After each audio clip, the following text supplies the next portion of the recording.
যেকোনো সাধারণ অথবা চাকরির পরীক্ষায় আমরা একটা কমন প্রশ্ন পাই, সেটি হলো which of the following is divisible by 3, অথবা কোন সংখ্যাটি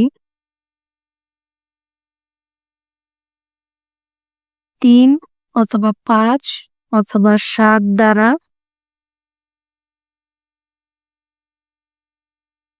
বিভাজ্য। এরকম একটা কমন প্রশ্ন আমরা পাই এবং সেটাকে আমরা এইভাবে সলভ করার চেষ্টা করি, যেটা অনেকটাই টাইম কনজিউমিং এবং মাঝে মধ্যে ভুল হওয়ার সম্ভাবনা থাকে।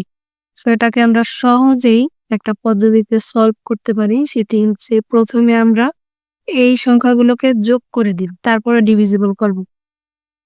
যদি আমরা একটু চেষ্টা করি, লাইক 5 + 4 9 + 3 12 + 9 21 + 7 28 + 6 34 + 3 37।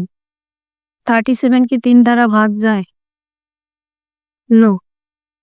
এরপরে যদি আমরা পরবর্তীটা দেখি, 7 + 3 10 10 + 4 14 14 + 5 19 19 + 9 28 28 + 3 31 31 + 2 33 33 কি 3 দ্বারা ভাগ যায়? 11। ইয়েস। এরপরে যদি আমরা পরবর্তীটা দেখি, 3 + 2 5 5 + 6 11 11 + 2 13 13 + 7 20 20 + 3 23 + 5 28 28 কি 3 দ্বারা ভাগ যায়? নো।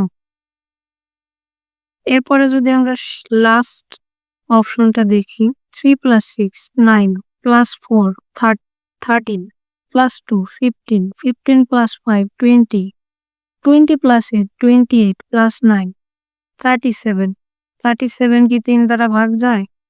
নো। আমাদের অ্যান্সার হচ্ছে বি।